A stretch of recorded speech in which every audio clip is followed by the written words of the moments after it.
Hi friends, good morning. स्वागत आहे तुमचं माझ्या नवीन एका ब्लॉगमध्ये. तर सर्वात प्रथम दिवाळीच्या सगळ्यांना खूप खूप शुभेच्छा. तर आता करतोय आम्ही दिवाळीची शॉपिंग वगैरे. तर ब्लॉग कंटिन्यू करा.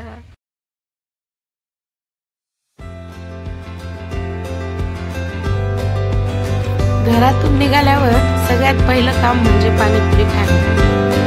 संभाजीनगरला यायचं आणि पाणीपुरी नाही खायचं असं कधी होणारच नाही. सगळ्यात फेवरेट आयटम म्हणजे पाणीपुरी.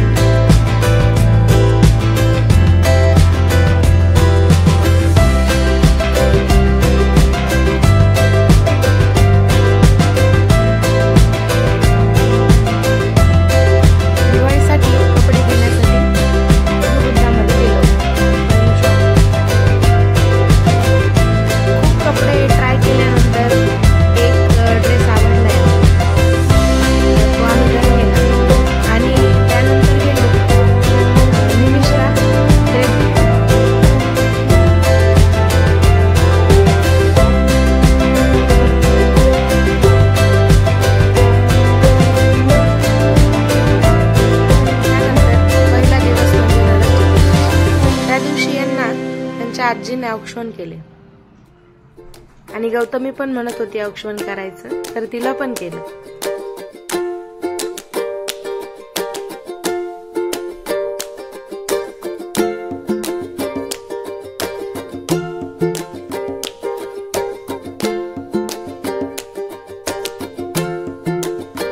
अभ्यंग स्नानानंतर दर्शनासाठी आम्ही गेलो समर्थनगर येथील राम मंदिरात.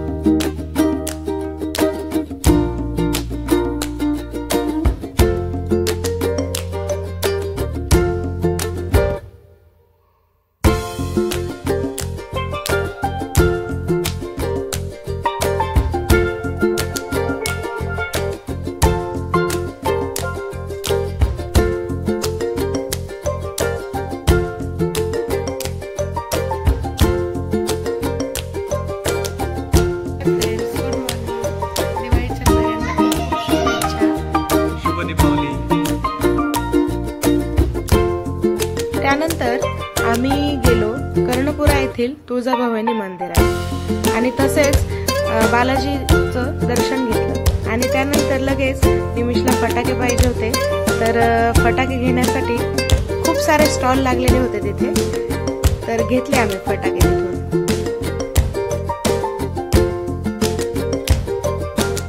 फटाके घेण्यासाठी गेलो होतो, तर यांच्या मित्राचा स्टॉल असल्यामुळे तिथूनच आम्ही फटाके प्रेफर केले आणि निमिषला जे जे पाहिजे ते फटाके घेऊन दिले. त्याच निमित्ताने दोन मित्रांची खूप दिवसानंतर भेट झाली, बोलणे झाले.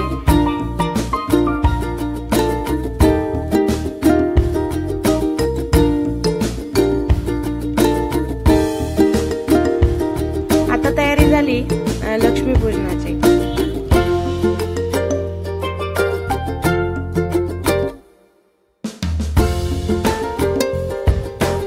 दाराबाहेर छान अशी रांगोळी काढली आणि थोडंफार डेकोरेशन केलं. डेकोरेशन कसं वाटलं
लक्ष्मीपूजन झाल्यावर दुसऱ्या दिवशी आम्ही निघालो जालन्याला, म्हणजे माझ्या काकूकडे.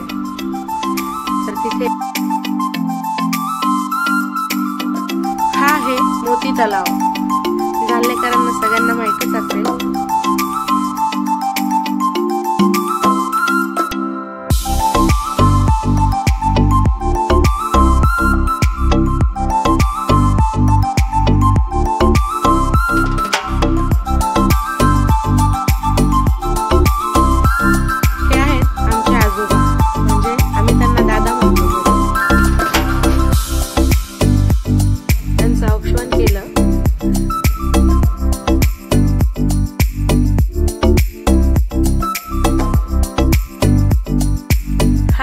माझ्या काकूचा मुलगा, माझा भाऊ. 2-3 वर्षानंतर पहिल्यांदाच त्याला भाऊबीज म्हणून औक्षण केलं. आता सुरू झाला आमचा खराखुरा पाडवा. गौतमीची दुसरी दिवाळी होती. तिने तिच्या बाबाला खूप छान ओवाळलं, सगळं सांगितल्याप्रमाणे केलं.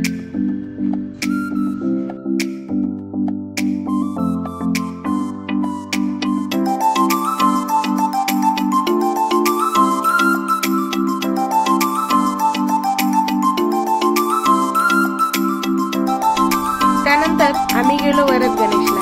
हे आहेत छत्रपती संभाजीनगरचे वरद गणेश. गणपती बाप्पा मोरया.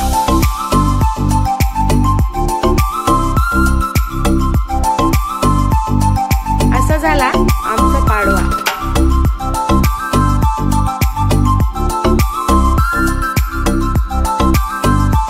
ही आहे आमच्या घरातली बच्चे कंपनी. सगळ्यात छोटी गौतमी तिन्ही भावांना ओवाळते भाऊबीजेच्या दिवशी. रुको जरा, सबर करो. हे आहे आमचं दिवाळीचं फोटो सेशन. कसं वाटलं नक्की कमेंट